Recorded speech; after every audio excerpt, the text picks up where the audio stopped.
Hello, in this video, I will discuss about ethical theories. And in this topic, here are the objectives. There are four objectives for this topic. First, explain the core principles of deontological and utilitarian ethics. Second, analyze how its theory guides moral decision making.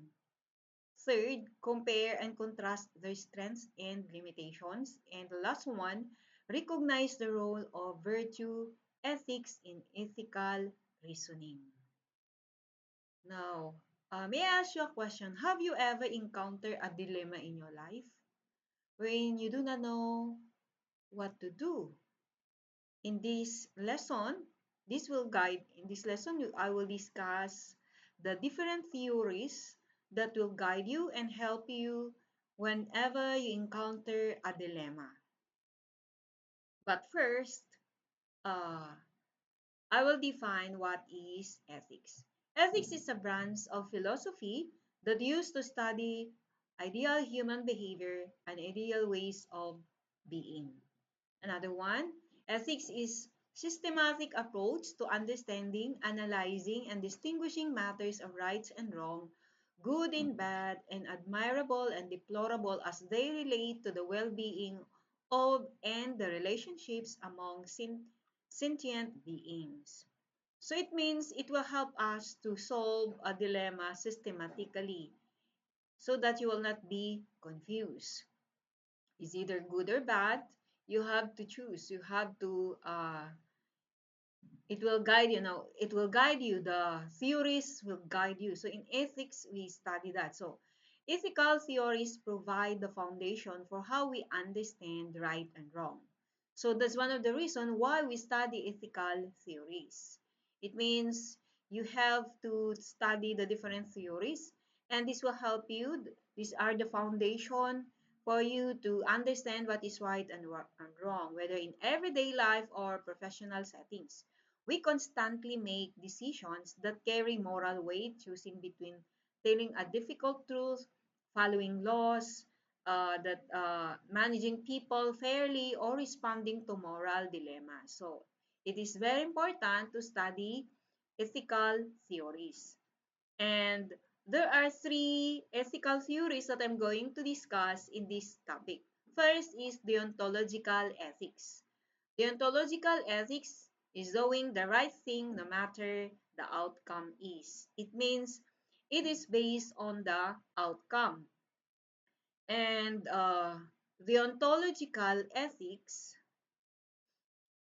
also known as duty-based, whatever will happen, he is going to fulfill his duty. Or it is built around the idea that actions are morally right if they follow a set of rules or duties regardless of the consequence or the consequences. And this theory most famously developed by philosopher Immanuel Kant, or they also call it the Kantian theory. And another one, so that it will be more clear for you what is deontology, is deontology emphasizes that moral rules should be universal and that everyone deserves equal moral treatment. It means this theory, if you're going to use this, it means you are uh, basing on the rules or the universal truth. It values intent and respect for individuals above all else. So it means for the ontological ethics, they base it on the rules or what is the duty or duty based. Example. So we have here the example, for example, uh, a doctor refuses to lie on a medical report, even though doing so would help a patient avoid high medical bills. So if he's going to lie, it means the medical bills will be lessened. Ibig sabihin, ibababa. But because the doctor, his theory based on the ontology, it means he will refuse. He won't do that. But because he is basing his theory, his decision on the ontology or a rule. So the doctor follows the rule of honesty and professional ethics, regardless of the consequences for the patient. So the action is considered wrong if he is going to lie. That's why we call that deontology, because he will base his decision, he's basing his decision on his duty or the truth or the rule of being honest. Okay, so another example or another ethical theory, number two, is utilitarian ethics.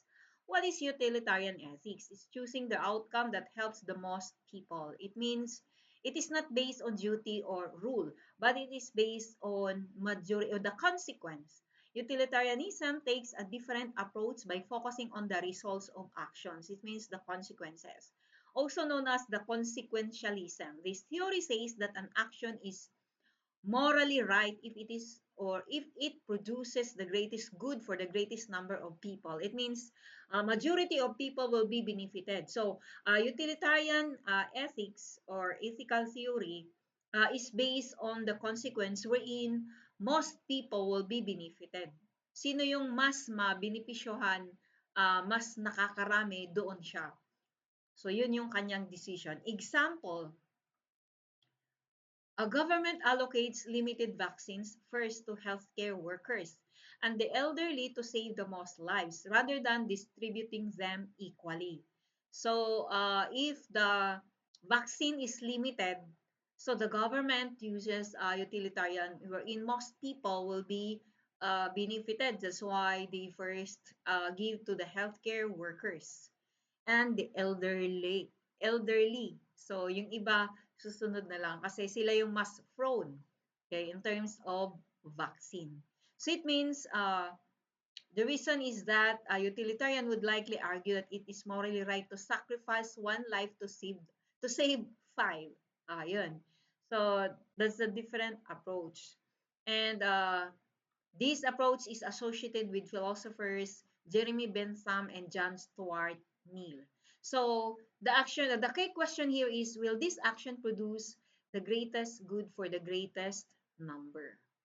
So why the utilitarian uses this kind of approach? This decision is based on achieving the best overall outcome, saving the most lives, even if some groups have to wait longer. Basta titignan nila kung sino yung mas mabenepisyohan, mas nakakarami. So that is utilitarianism or utilitarian theory. And the third one is the virtue ethics, becoming a good person. So it is not based on rule or duty. It is not based on the consequence. Sino yung mas na ma-benefits, makaroon ng benepisyo, but it is based on becoming good. It refers to the character. Ayan. Okay, so virtue ethics offers a different perspective. Instead of focusing on rules or results, this theory is about who you are as a person, originating from the philosophy of Aristotle. So virtue ethics teaches the moral action come from people who possess the good character traits, such as honesty, courage, kindness, and wisdom. Rather than asking, what should I do? Virtue ethics asks, what kind of person should I be?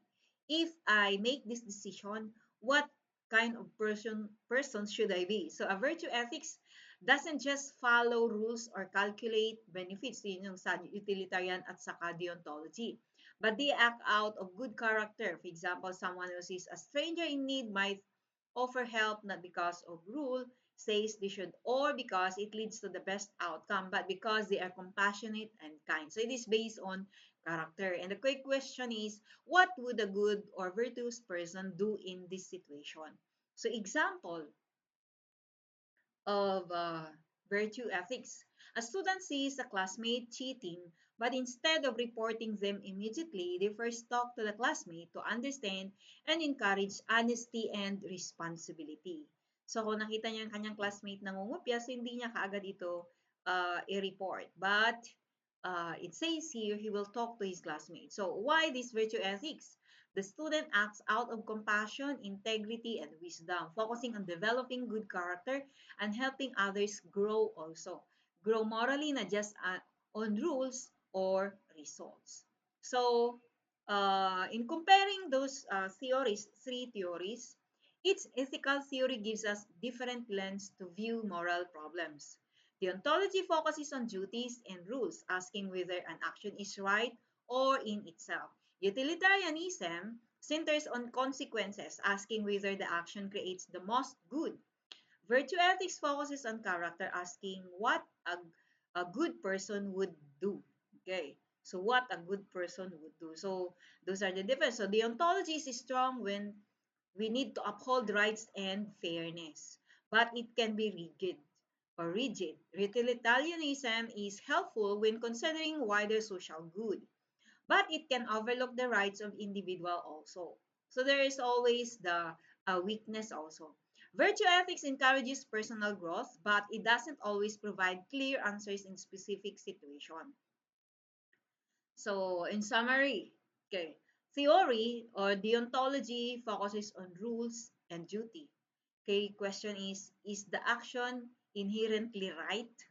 The strength is promote duties, consistency, and rights, and the weakness can be rigid, rule conflicts. And then how about utilitarianism?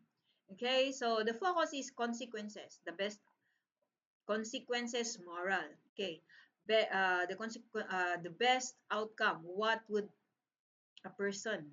Okay, so what is the outcome? Okay, and then the strength maximizes collective uh, for the good o collective good. Marami ang makakabuti sa nakakarami. Okay. Outcome is hard to predict. This is the weakness. How about virtue ethics? Focuses on moral character. And the key question is, what would a good person, personal growth? Okay, so it focuses on the personal growth, focuses on specific situation. The weakness is vague guidance. Okay, so those are the three theories. So in summary, ulitin ko, in each theory or each ethical theory has its time and place because it has all the they have all the weaknesses, the strength and the weaknesses. So you have to look at the situation, when and where are you going to use that. So each ethical theory has its time and place. Use deontology when you must follow a rule, law, or protect a right. And choose utilitarianism when the goal is to maximize benefit and minimize harm for as many people as possible. And lean on virtue ethics when you're concerned with what kind of a person you're becoming and what values you want to embody. So you have to understand and remember that so that you will be able to know when to use deontology, utilitarianism, and virtue ethics. It depends on its time and place and the situation. Now, for the activity that you are going to answer, so this will be the activity that we're going to use next to answer next meeting. So I will give you the case study so that you'll be able to study it, analyze. So the trolley problem. Imagine a trolley is out of control and heading toward five people tied to the truck. You're standing next to a lever. If you pull it, the trolley will switch to another track where only one person is tied. Will you pull the lever? So that's the problem, the dilemma. So you answer this question, write your answer in one half crosswise. First, which theory do you think best reflects your own values and reasoning? Number two, would you choose differently in a real life situation? So that's the two questions that you're going to answer. Write that in one half crosswise to be submitted next meeting. That will be your assignment and the basis for the activity. Okay, so if you have watched this video, please leave a comment below. That will become the basis for the attendance. God bless.